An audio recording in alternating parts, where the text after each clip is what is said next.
Hello, everyone. I'm really excited to have you join me today in exploring the digital tool I've chosen to present, which is Minecraft Education. Okay, so Minecraft Education is a game-based educational platform developed by Mojang Studios and Teacher Gaming LLC.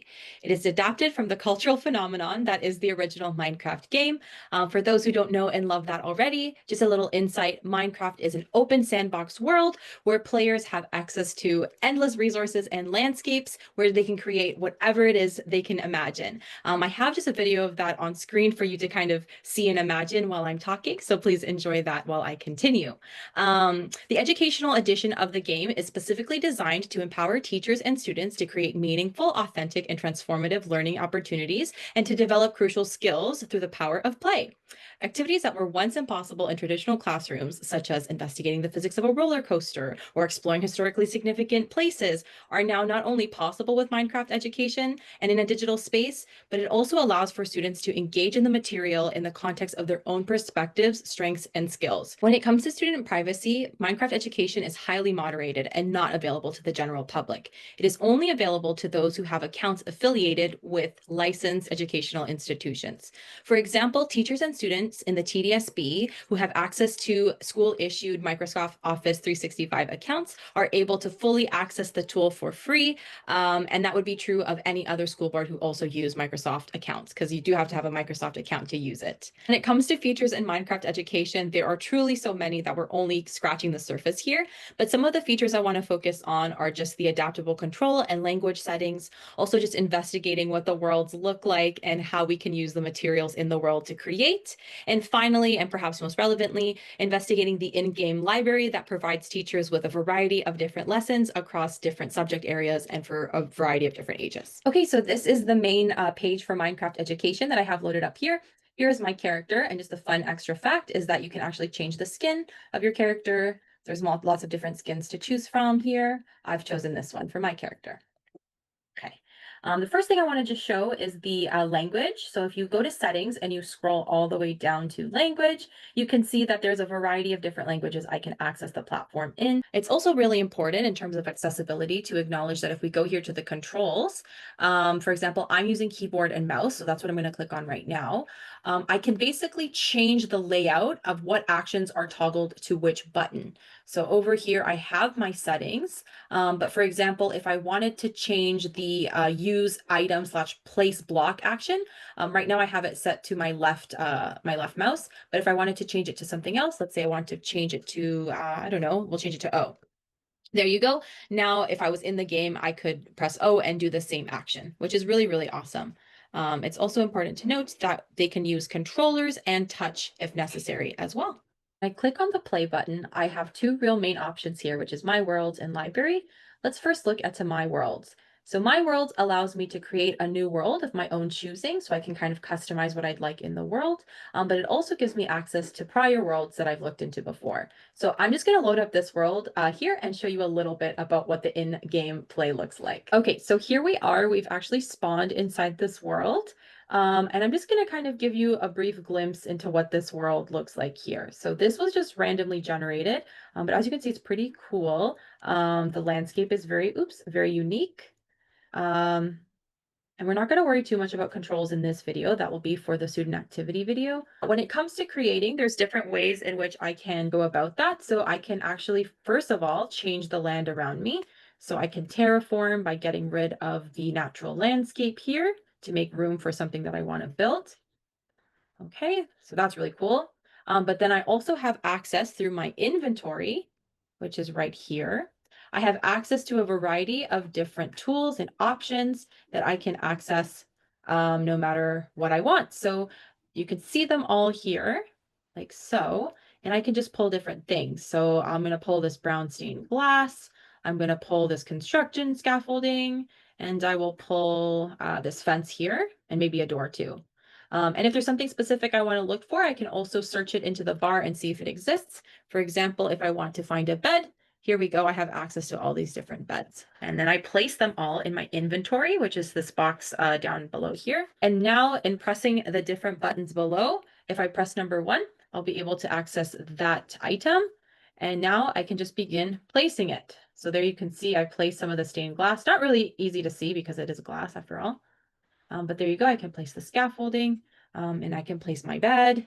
So there you go. I can just kind of place things around, and this is how students are able to create big, elaborate worlds. Now let's investigate the library. And if I click on library, I essentially have access to a wide range of different lessons created by other educators and students in different domains and across a variety of different ages. So they're kind of categorized by subject here. If I wanted to click on science, now I have access to a bunch of different lessons that I can look into. I can also search for different keywords and lessons. So for example, if I wanted to find something on energy, I type in energy, and now I have host of a bunch of different lessons I can click on. This is one I really like here. And another awesome feature about the library is that you get a brief description about what the lesson entails, and you can also investigate some of the learning objectives that the lesson is targeting. Okay, so I do really want to showcase one of the worlds and lessons here today, and I've chosen this one here called Level Up Toronto Season 2.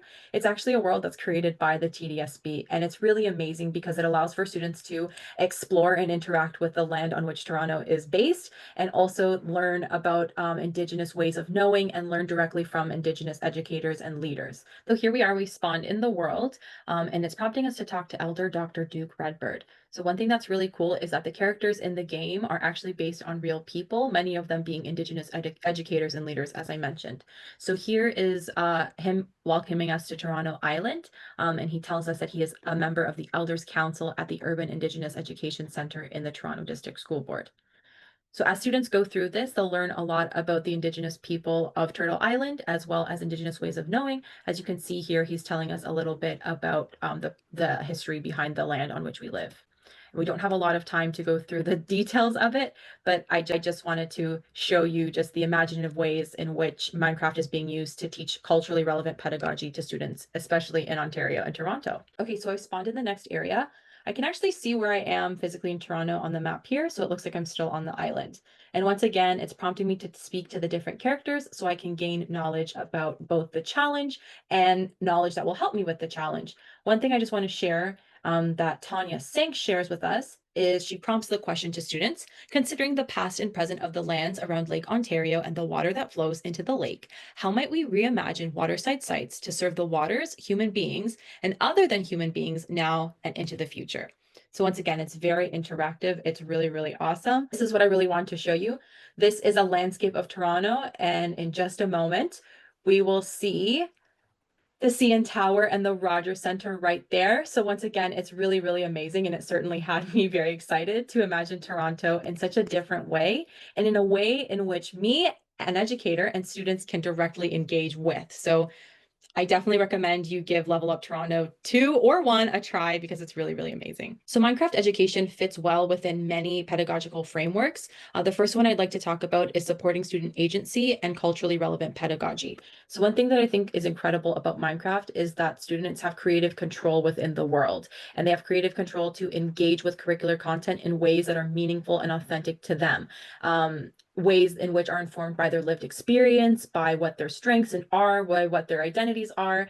They're able to represent all of those and more within the context of the game. As we saw with Level Up Toronto as well, it's interesting that students are able to engage in learning and develop these skills in rich and culturally relevant contexts. One of the things I think is most empowering about the tool is that students and teachers can work together to be co-constructors of learning and lessons. So students have agency and can play an active role in not only, again, doing the learning, but actually in influencing what the outcomes of the lesson are and designing the lessons themselves. I think Minecraft education is uniquely adapted to support developing 21st century competencies, which are a very key focus in the Ontario curriculum. Just as a reminder, that involves things like critical thinking, innovation, and self-directed learning. And I believe the reason why it's so effective in doing so is by using play-based learning. So play is a powerful tool in enhancing and almost inviting students to learn. And the way that Minecraft education is organized actually allows us to scaffold that play to target specific objectives, develop key skills, such as the 21st century competencies, and lead to overall learning outcomes that we'd like to accomplish. Finally, I feel that Minecraft education expertly uses universal design for learning to support its learners. So I think this platform, more so than any other I've seen, truly and uniquely allows students to have multiple different means of representation, action, and expression, as well as engagement. You can see that throughout all the different features we've covered today. And I feel that they effectively decrease barriers to learning by inviting students to do authentic learning themselves and to play active roles in their learning, thus increasing the possibilities for all learners. Essentially, all learners benefit when using Minecraft education. That being said, however, I was doing some research and I found that it's also efficient in supporting the needs of exceptional learners as well. For example, I found a study that said the connection between verbal and visual information increased comprehension and motivation for students with dyslexia in an English classroom. Furthermore, I found a study that said Minecraft education increased social confidence and aided in building strong peer relationships for neurodiverse students.